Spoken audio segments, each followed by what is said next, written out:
So in this video, Vivek Ramaswamy took the time to have a chat with these two young girls, and it's sad, man. Some people should be in jail for this. It's good to meet you guys, Chloe, Katie. We happen to be in the same place at the same time. Chloe, I'd actually heard of you and your story, and thank you for your courage.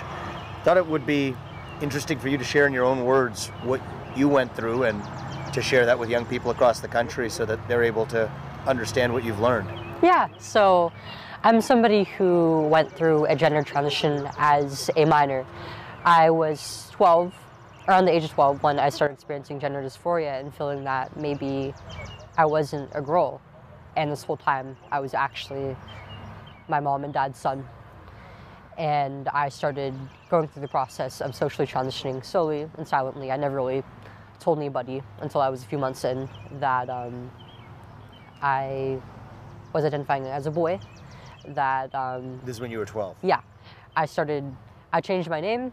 I started cutting my hair shorter, and I started wearing boys' clothes. And eventually one day I decided that I wanted to let my family know, and I came out to my parents, and they weren't really sure what to do about this. And so they brought me to therapy, expecting that, well, since it's a psychological issue, that surely they would treat it with therapy and that the underlying issues would be resolved, right? Mm-hmm. But instead they were pushed into transitioning me. They were told that there was no other option but to transition me, and if I didn't go through transitioning, then I would kill myself.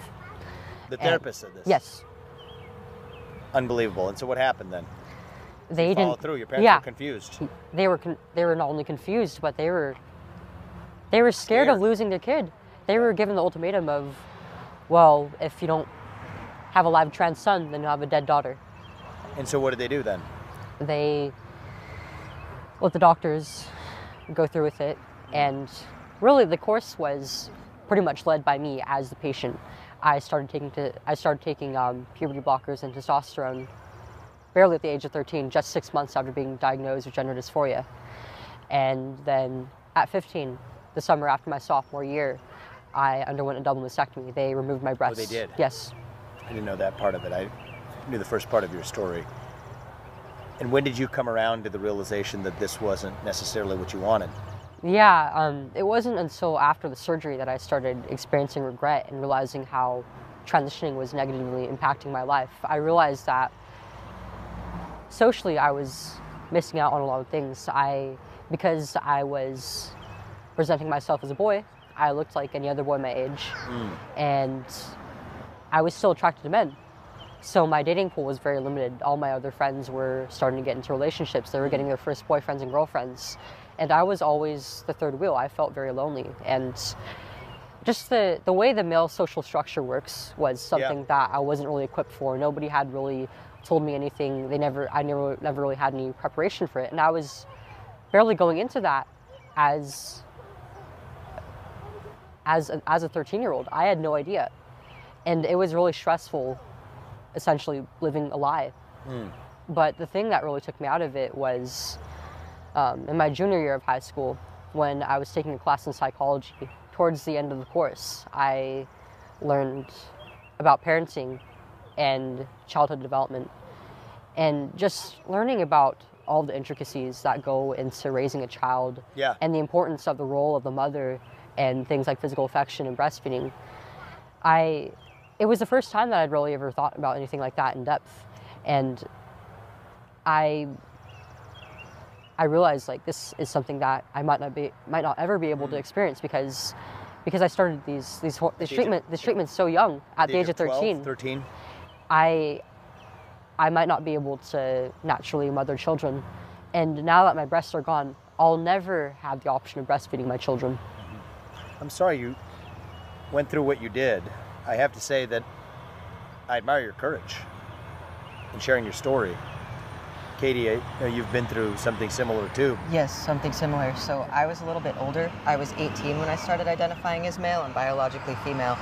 And when I was 18, I asked everyone in my family, all my friends and everyone, to call me by a male name and use male pronouns to refer to me. That's what's known as a social transition. And because I was old enough from the social transition, I went straight into medical transition. And there was supposed to be I was supposed to have a therapist for 6 months to be able to sign off on getting testosterone, but I ended up not needing that at all because the gender clinic that I went to for my first appointment had a therapist in office, and they were able to sign off on the hormones right away and get me started on testosterone. And then after that, it was the same deal with the double mastectomy. I went through and I had top surgery, and I had my breast removed. And you're how old now? 27. And that happened at the age of 18. Yeah, 19 when the whole 19, thing really started with the medical transition. And then when the double mastectomy didn't feel like it was enough anymore and I had to keep trying to be male, I had a hysterectomy, a total hysterectomy. I had my uterus, ovaries, cervix, and fallopian tubes removed. And actually during that surgery, something went wrong and my artery was left open after the surgery. So they admitted me to the hospital and they didn't know what was wrong. I just wasn't recovering. And later in the night, they ended up doing an ultrasound and they found that I had been bleeding out internally. And so they rushed me back into... I'm so sorry that you went through that. Yeah, so what happened? They rushed me back into emergency surgery to fix their mistake. And I had 3 blood transfusions before I was able to leave the hospital. I'm glad that at least ended. That story can end tragically in a lot of ways, but what's your perspective? I mean, I guess if I could ask both of you, to be honest with you, I'm so grateful for you be willing to share your story. I know that's not easy. I'm running for U.S. president. Part of my agenda is to protect young people in this country from these new orthodoxies that are spreading across our country. What would each of your advice be on how I could do that effectively? I think that these treatments need to be banned for people under the age of 18. And for both adults and children who are struggling with gender dysphoria, the standards of care need to be revised because they're trying to completely remove the age restrictions on these treatments and to allow basically anybody through the system to transition as they please without really any previous diagnosis or a proper psychological evaluation. Mm-hmm. That's what I'm thinking about doing. I mean, I've gotten the amount of pushback I've gotten when I've said that actually we would ban these surgeries, really, body-altering surgeries and chemical castration and puberty blockers. And I agree kids under the age Chloe. of 18. You agree with that? I agree with her. At the very least, I think it should be completely banned for people under the age of 18. I just don't think that people that young, even over 18 into your 20s, I mean, it caught me at 18 and I still wasn't able to make the proper decision. I think that the whole gender ideology is harmful, and everything it touches, it destroys. Based on the backlash that I've seen in the world I'm in, I can only imagine what the two of you have been through. What's been the reaction of the LGBTQIA+ community, etc., to your stories and you sharing your stories? What's been the reception you've gotten? I mean, from the very beginning of my detransition, just talking about my experience has attracted a lot of hatred from this community that I once was a part of.